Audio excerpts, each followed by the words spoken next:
PT presta um desserviço hoje em dia à esquerda brasileira e a direita vem forte para 2026, mas com um líder um pouco menos tosco do que o Bolsonaro, a esquerda brasileira vai ficar muito tempo sem ver a caneta da presidência da República. Salve, salve galera, tranquilo, tudo bem com vocês? Aqui quem fala é o Matheus e nesse vídeo aqui eu vou falar sobre aquela velha desculpa que todo mundo já ouviu.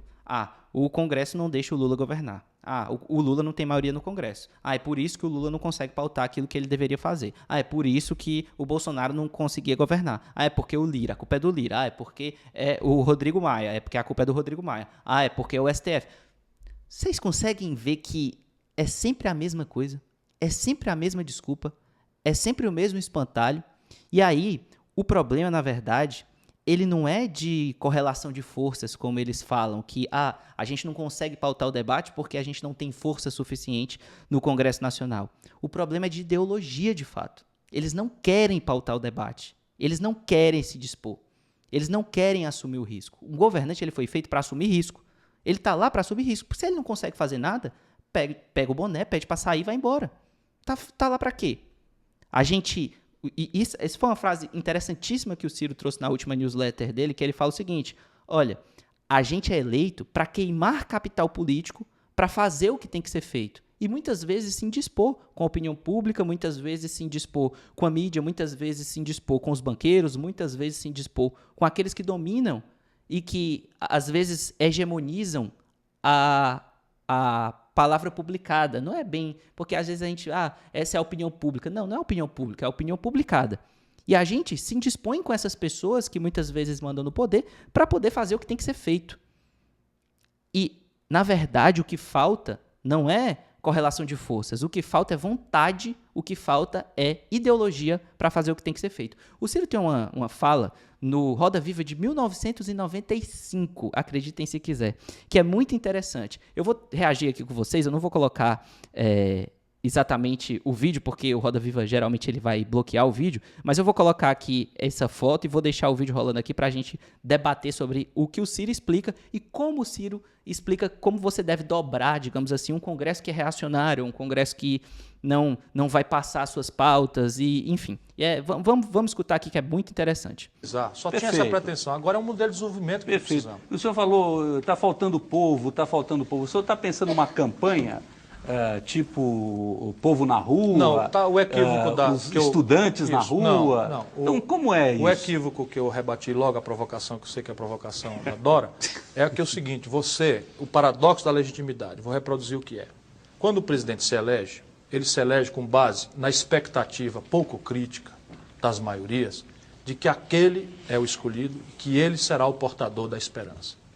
Por quê? Porque o teatro eleitoral explora o que ninguém aguenta mais. Se é o camarada que usa o hospital não aguenta mais, o que usa a escola não aguenta mais, o que tem medo de violência não aguenta mais, o que usa a estrada não aguenta mais, está tudo desmantelado. As pessoas votam para mudar e escolhem um. Basta. Esse que vem. Então é esse. É pouco crítica, porque você não diz, olha, tudo bem, eu vou fazer, mas eu preciso fazer isso, aumentar imposto, reduzir despesa, enfrentar corporações, privatizar, etc. Você não diz isso. Que é exatamente isso que o Ciro defende, inclusive, hoje em dia. Eu vou me eleger eu e a ideia. Por quê? Porque se eu passo disso, eu consigo chegar lá e falar assim, vocês estão vendo? Eu falei que ia fazer e estou fazendo. Então, assim, ninguém faz isso e aí quando chega lá se desmoraliza. Mas vamos continuar escutando. Explicitamente. Você até enuncia superficialmente. Resultado. Quando ele assume, ele meio que tem um cheque em branco da recém-constituída legitimidade e com ela autoridade democrática para fazer as reformas. E por isso que eu estou dizendo, acompanhando a história brasileira. O Collor, presidente, assumiu e fez um sequestro, na verdade, um empréstimo compulsório, que dilatando os prazos da poupança brasileira privada, de imediata para 14 meses, alcançou todo mundo por medida provisória contra a disposição literal da Constituição que determinava casos de guerra, etc., e medida de lei complementar. O Congresso Nacional engoliu, o Judiciário brasileiro nunca fez nada e as vítimas aplaudimos. Por quê? Porque havia uma exaustão com a inflação de 84% do último mês de Sarney e se queria uma providência. Esse é o exemplo do que eu estou falando. Há um abuso daquela natureza que podia ser feito, a revelia das leis, a revelia do Judiciário e com o aplauso da sociedade, porque era recente, fresca a autorização que o povo deu àquele, em quem acreditou no momento, que seria o que iria resolver os problemas. Na proporção que isso passa, o tempo passa, essa esperança pouco crítica vai virando frustração. E vai virando frustração não é pelo discurso imaterial, vai virando frustração porque no concreto a vida não muda. E se a vida no concreto não muda, a esperança pouco crítica vira decepção, vira frustração, e isso meio que desconstitui, num certo momento, a legitimidade material dos governantes brasileiros. E eles passam a ser zumbis do palácio. Se você for ver as entrevistas dele para o futuro, ele fala muito sobre isso, que é propor cedo. Na medida em que o tempo vai passando e você vai perdendo essa legitimidade porque a vida no concreto não muda, esse cheque em branco que o presidente da República tem inicial, ele vai se desconstituindo ao longo do tempo.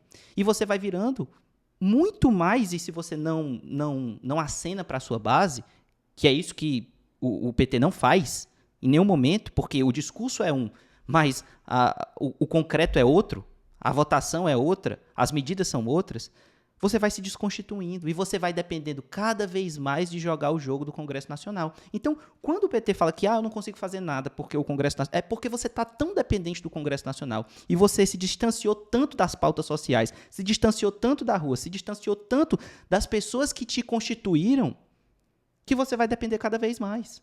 Esse é o grande problema. E aí, sabe quem foi que utilizou isso daqui muito bem, que o Ciro está falando? Propor cedo, propor logo, aproveitar esse cheque em branco que é dado pela população. E uma coisa que é importantíssima, sabe o que o político tem medo? De rua, de gente. O político tem medo de gente na rua. O político tem medo de ser impopular para alguém que se mostrou muito popular naquele momento. Uma pessoa que acabou de receber 100 milhões de votos. Então, quando você propõe cedo, a chance de você ter êxito na proposição é muito maior. Sabe quem fez isso? Milei na Argentina. Primeiro, na própria eleição ele já estava falando o seguinte, olha, eu vou ter que fazer, vai ser ruim, vai ser amargo e tudo mais e tal. O que aconteceu?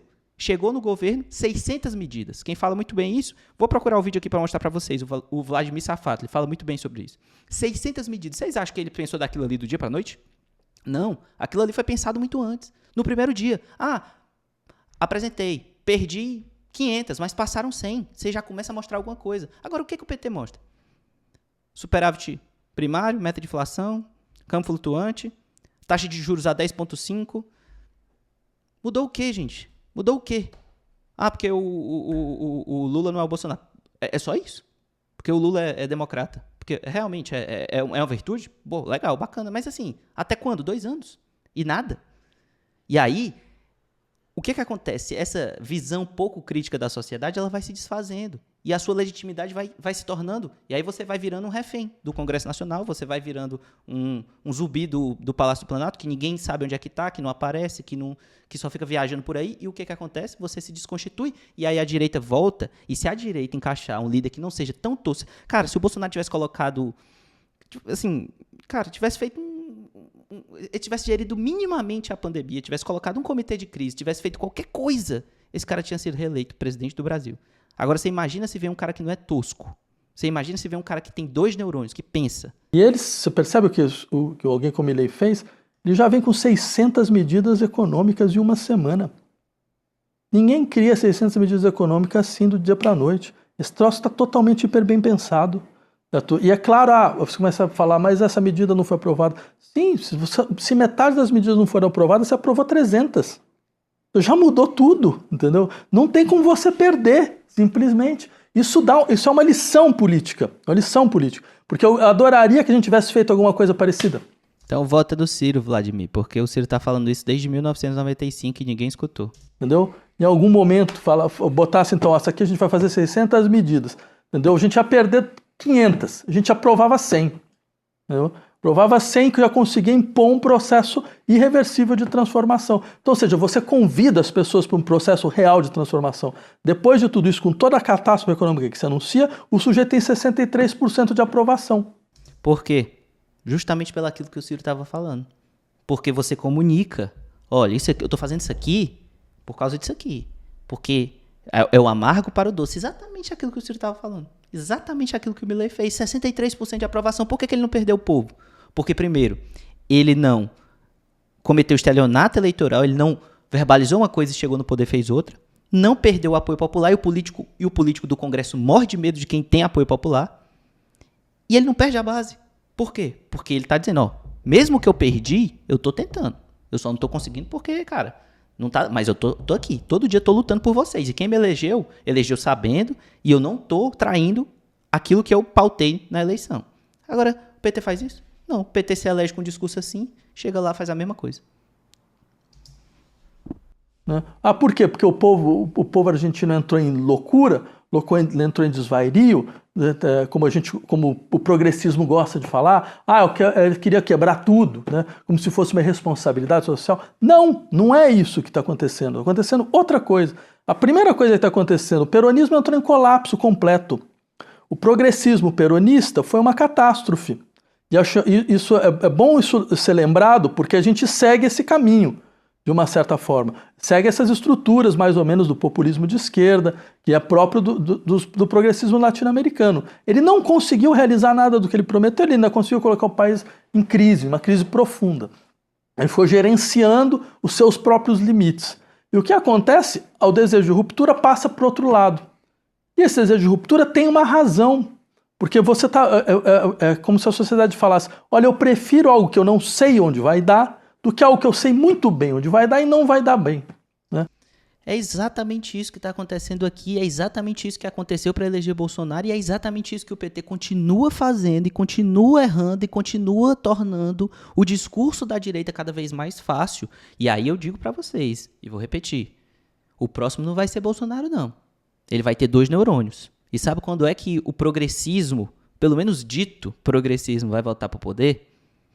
Bota aí uns 20 anos.